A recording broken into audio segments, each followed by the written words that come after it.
Good morning, everybody. My name is Rebecca, and this is Crafting and Crime Daily, the show where I recap life trials. And today, I've got another doozy for you. Yep, we are going back to Florida. Now, we were in Florida on Friday. We're back there today.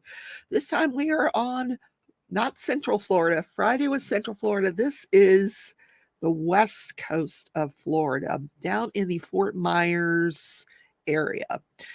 Lovely area, just gorgeous area, fast growing, lots of nice people, retirees, young people, just a good mixture of people. Florida's it's weird. Like the east coast of Florida, you'll run into a lot of northerners there. New York, New Jersey, that kind of thing. But if you go to the west coast, a lot of Midwesterners retire to the west coast. So this group of friends, they decide we're going to go down to retire on the west coast of Florida. So their children decide to follow them from Chicago, Illinois. Group of girls that grew up together, went to high school together, best friends. And they said, we're all going to go to Florida together because our parents are now living there on the west coast. The west coast beaches are also very different than the east coast beaches. West coast beaches, you're going to find some sharks out there. Just saying. Has nothing to do with this story, but I'm just telling you, there's a big difference between East Coast and West Coast Florida, and totally different from Central Florida. I was from Central Florida. That's where I went to high school. I grew up. Then I lived for a period of time on the East Coast, and then for a period of time on the West Coast. And then I got the hell out of Florida. Yes, you don't want to be there. Anyway, this defendant, first of all, let's just talk about the elephant in the room, and let's get it out of the way now. Look at what this guy looks like. What the heck is going on in the jail in Cape Canaveral or Cape Coral? This is Cape Coral, not Cape Canaveral. That's on the East Coast. Okay, what is going on in this jail in Cape Coral? Because he's not in prison yet. Like I could expect like this kind of thing going on in prison, but it's horrendous. Like this part says some kind of words, and then it's just I don't know. It's very Frankenstein-ish. And then I try to get a picture of it that you could see it, but if you look on his right cheek, like right about here, he's got a swastika. What? Now, this is not what he looked like when the crimes he is accused of were committed. Here's what he looked like then. Now, clearly in this picture, he's got tattoos from here down. I don't know how far down. We don't know if it included private parts, but good-looking man.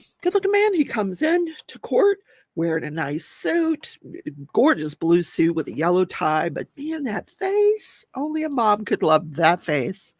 I got to tell you, I don't have anything against tattoos, but put them in an area that you can cover up if you're in a courtroom or a church, or I don't know. It's just, what this tells me is he does not expect to get out of it, jail or prison, anytime soon. So this is his new way of expressing himself. So why are we here? He has been charged with the murders of Kristine Melton and Diane Ruiz. Kristine at the time was 35 years old and Diane was 43 years old. And this occurred on October 7th of 2019, these murders. Now, he's also accused of stealing Kristine's car. He's also accused of breaking and entering. Along the way, it's a whole story. But within this story, he breaks into a house.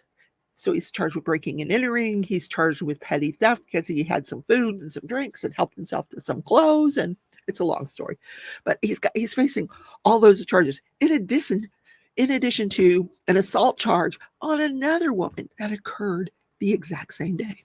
3 women. This second woman, because the second woman was in between woman number 1 and woman number 3, she's lucky she got away, because he killed number 1 and number 3 didn't kill number 2. Anyway, so his name is Wade Wilson. And that night, the night of October 6th, he's at the Buddha bar with, I don't know if he was by himself. He meets up with this guy named Jason. Now, according to witnesses, we're not sure if he knew Jason or they just met each other at the bar. But anyway, he's there. And I showed you what he looked like at the time. He didn't have tattoos all over his face. And the witnesses said he was respectful, good looking, you know. So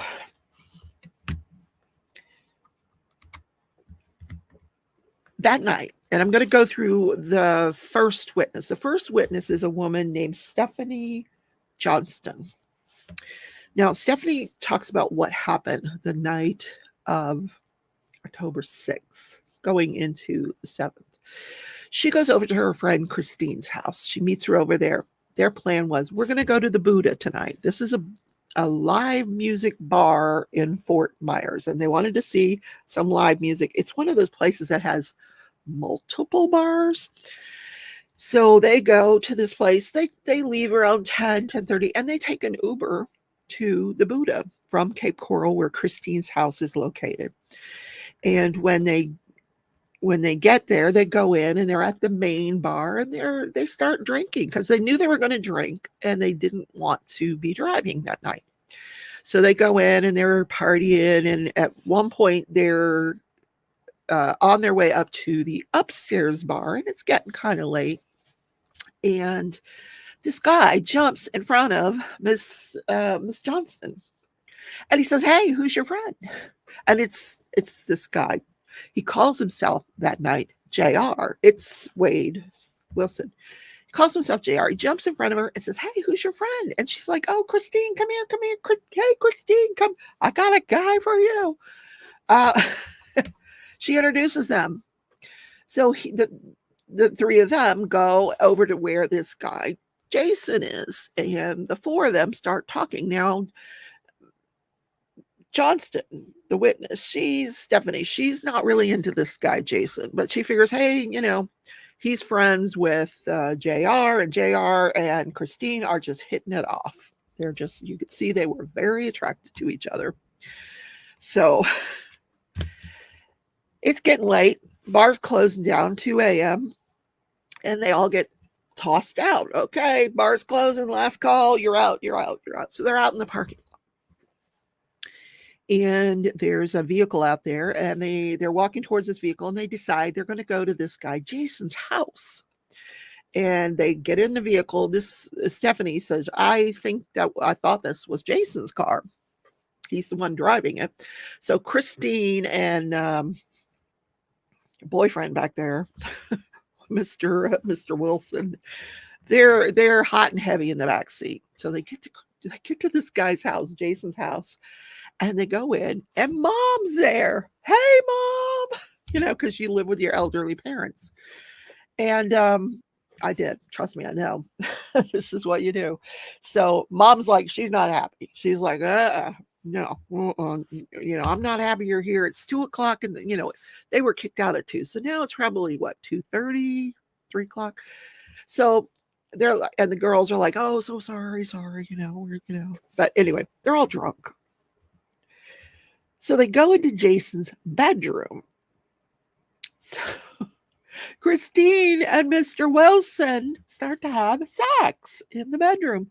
So Stephanie and Jason, they're like, oh, awkward. So there's an opening where they could go outside of his bedroom.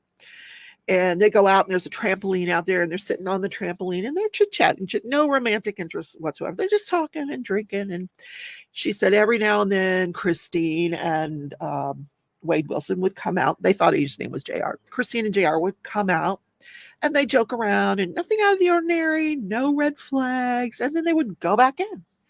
Then they come out and they go. This lasted for like a couple of hours.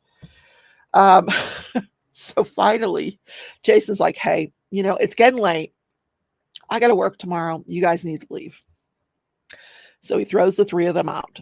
So the three of them now are like, and JR's like, well, let's take my car, because now they thought it was Jason's car, but now he's saying it's his car. So they get into his car and he don't know how to drive it.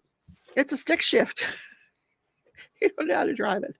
So Stephanie's like, we're just going to call an Uber. So they call an Uber and the three of them go to Kristine's house. Now, Kristine doesn't have to work that morning of the 7th, but Stephanie does. So when she gets to Kristine's house, she's like, listen, I got to go to work. So now it's like after 4 o'clock in the morning, more like 6 o'clock in the morning. And she says, I have a 6-year-old son. She lives with her mom. She's got to go home, get her son to school, get herself to work. Her and Kristine worked at a place called, is it McDuffie's? I think it was McDuffie's. I'm looking. Hold on.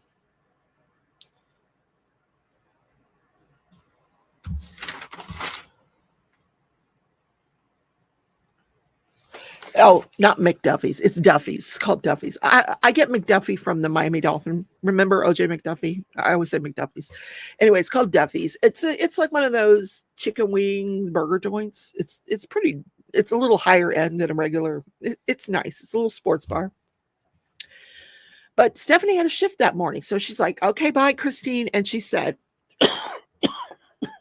had Kristine had any concerns that she wasn't going to be safe with JR, she would have expressed that. And Stephanie said, I would not have left until JR was gone. But Stephanie did not express any concerns she had with JR. Sex was all consensual that Stephanie knew of. So she leaves, she goes home, gets her son to work, gets the son to school, goes to work. Next thing you know, chaos has reigned. JR takes Kristine's vehicle, which is a black Nissan Versa, and he also takes her phone. First, he kills her. Then, allegedly, kills her, strangles her, then wraps her body in some bedding, and then wraps around the bedding, ties the bedding closed with a t-shirt, some leggings, and a bathing suit.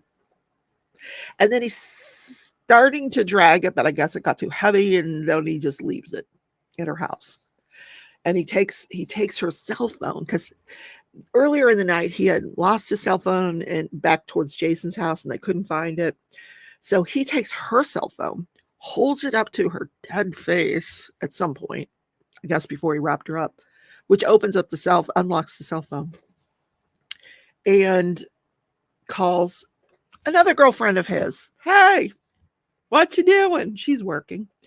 So he takes her car and goes over to her place where she's working.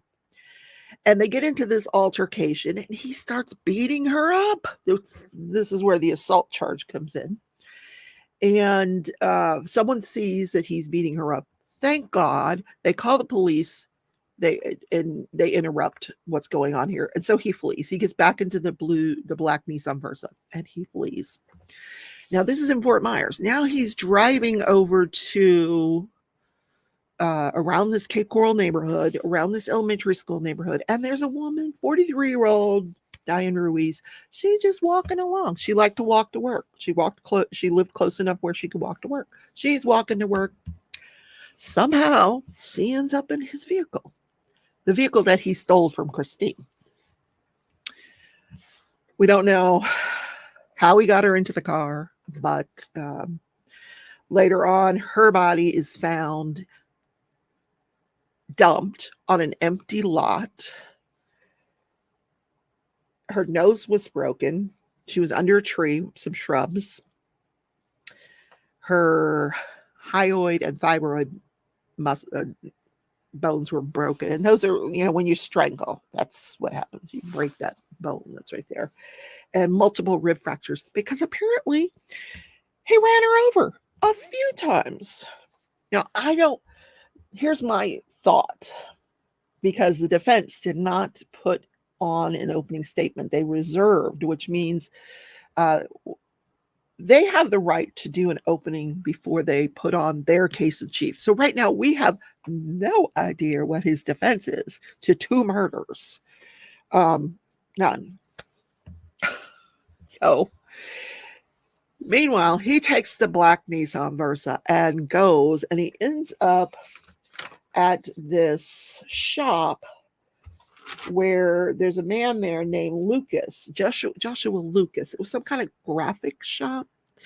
And in comes this guy, JR, or, Mr. Wilson. He comes in. He's only wearing pants. He don't have no shoes on. He doesn't have a shirt on. He's got blood all over him. And he's like, listen, I've killed several people, and I've killed some people. Is that what he said? I've killed some people, and I need to get out of here. And the guy's like, yeah, let me call you an Uber. Hold on, I'll get somebody for you. So he calls the police. But by then the guy's gone. He fled. He's gone. So I don't remember how they tracked him down. He is later on. Oh, I know how they tracked him down. I'll tell you how they tracked him down. Okay, so they somehow they figure out, I guess, I don't know how I figured it out. But anyway, Stephanie, she has gone to work. She's texting her friend, hey, how was your morning? And her friend's not responding.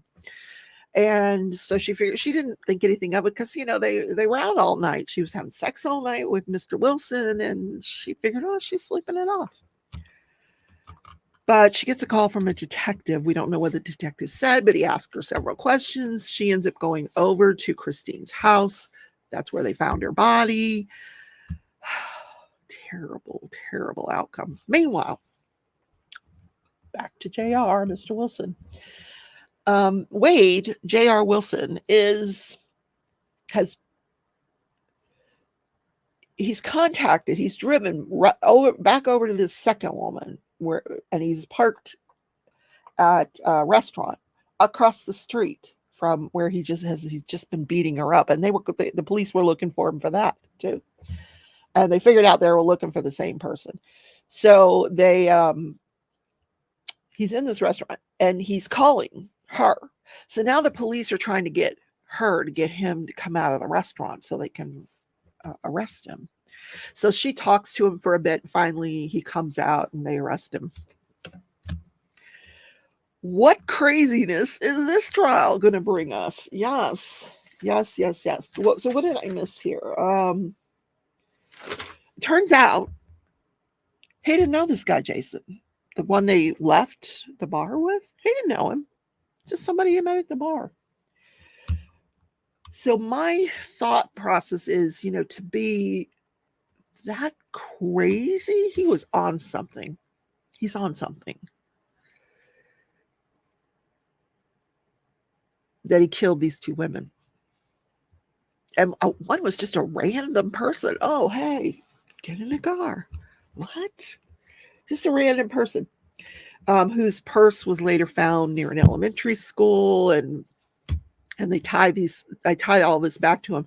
So after at some point he's fled, and I'm probably getting the chronology of this mixed up, but at some point he's fled before he turns himself in. He had fled before that, after he murders the second woman, and he gets into.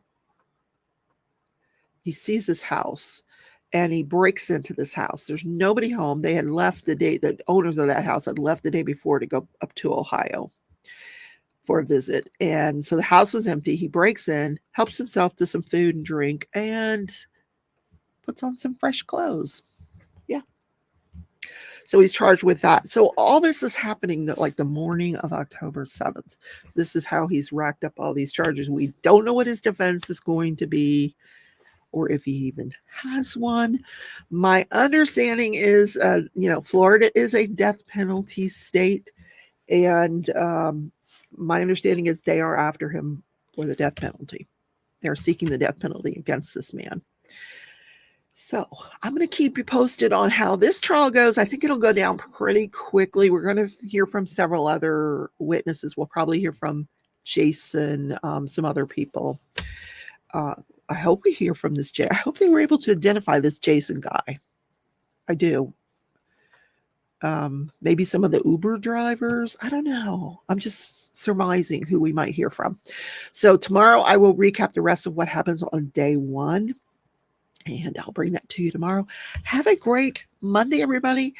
And yes, I am crafting again. Yes, you saw me crocheting again. I couldn't. I 7 days. I rested the shoulder. And actually, when I woke up this morning, I didn't feel it anymore. I didn't feel the pain. And I'm like, oh, yay, it's gone. So it feels okay.